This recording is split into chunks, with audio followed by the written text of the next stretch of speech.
Hello मेरे प्यारे बच्चों, आज का हमारा टॉपिक है अनुच्छेद लेखन और टॉपिक है ग्लोबल वार्मिंग की समस्या। ग्लोबल वार्मिंग आज विश्व की सबसे बड़ी समस्या है। मतलब ग्लोबल वार्मिंग सबसे बिगेस्ट प्रॉब्लम है वर्ल्ड का। धरती के तापमान में लगातार बढ़ोतरी हो रही है। मतलब जो अर्थ का टेम्परेचर है कंटिन्यूअस बढ़ रहा है। इस समस्या से न केवल मनुष्य बल्कि धरती पर रहने वाला प्रत्येक प्राणी प्रभावित है। मतलब इस बात के लिए जो तापमान धरती का बढ़ रहा है, टेम्परेचर बढ़ रहा है, उससे सिर्फ इंसान यानी कि ह्यूमन बीइंग नहीं बट हर एक प्राणी, मतलब हर एक जो भी है प्राणी, ने भी प्राणी हैं, बर्ड्स हैं, इंसेक्ट्स हैं, एनिमल्स हैं, सब उससे असर हो रहे हैं। इस समस्या से निपटने के लिए दुनिया भर में अनेक प्रयास किए जा रहे हैं। मतलब ये जो प्रॉब्लम है उसको फेस किया जा रहा है और उसको सॉल्व करने की ट्राई की जा रही है, किंतु समस्या कम होने के बजाय दिन प्रतिदिन बढ़ती ही जा रही है। इसके कहने का मतलब है कि प्रॉब्लम जो कम होने के बजाय बढ़ते जा रहा है, डे बाय डे इंक्रीज होते जा रहा है। हमारी धरती प्राकृतिक तौर पर सूर्य की किरणों से ऊष्मा प्राप्त करती है। मतलब जो हमारी धरती है वो सन से लाइट लेती है और सूरज की जो रेज होती है, सन रेज जो होती है, वो धरती पर पहुंच जाती है। ये किरणें वायुमंडल से गुजरती हुई धरती की सतह से टकराते हैं और फिर वहीं से परावर्तित होकर पुनः लौट जाती है। मतलब ये जो रेज हैं एटमॉस्फेयर से गुजरती हुई जाके धरती की, मतलब ऊपर का जो है लेयर, उससे टकरा जाती है और फिर वापस लौट जाती है। धरती का वायुमंडल कई गैसों से मिलकर बना है, जिनमें कुछ ग्रीन हाउस गैसें भी शामिल हैं। मतलब जो एटमॉस्फेयर है वो गैसों से मिलकर बना हुआ है, जिनमें ग्रीन हाउस गैसें भी शामिल हैं।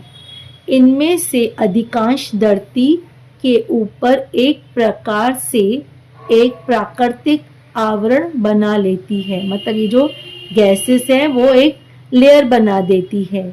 यह आवरण लौटती किरणों के एक हिस्से को रोक लेता है और इस प्रकार धरती के वातावरण को गर्म बनाए रखता है। यह जो आवरण है वो लौटती किरणों के एक हिस्से को रोक लेता है और जिससे धरती का जो एटमॉस्फेयर है वो वार्म रहता है। ग्रीन हाउस गैसों में बढ़ोतरी होने पर यह आवरण और भी सघन हो जाता है।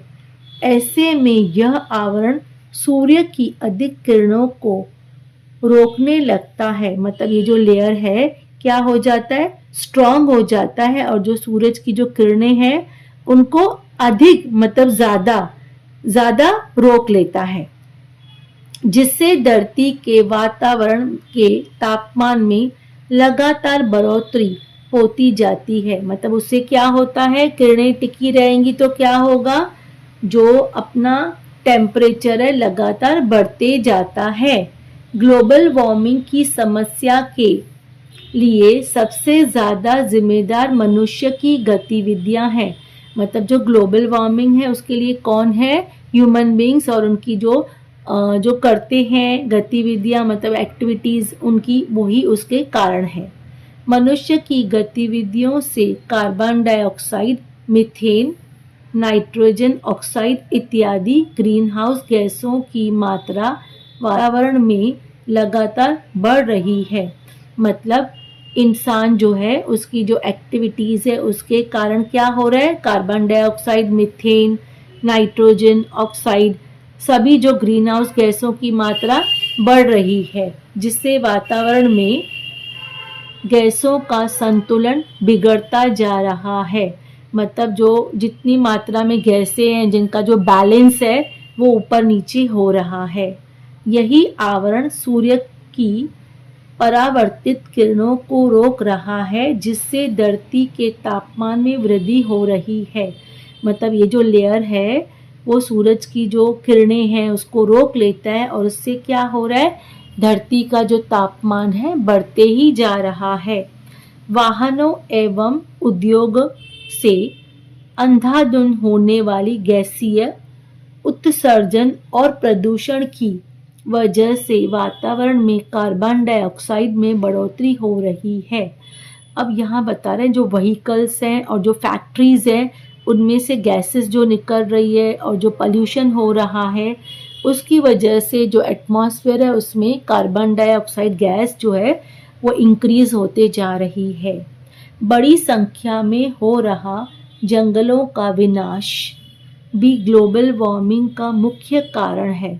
मतलब क्या कर रहे हैं, डिफॉरेस्टेशन, मतलब ट्रीज को काट रहे हैं। ट्रीज को काटने से जो है ग्लोबल वार्मिंग मेन हो रही है। आज दुनिया के सभी विकसित और विकासशील देश ग्लोबल वार्मिंग की समस्या के प्रति चिंतित है।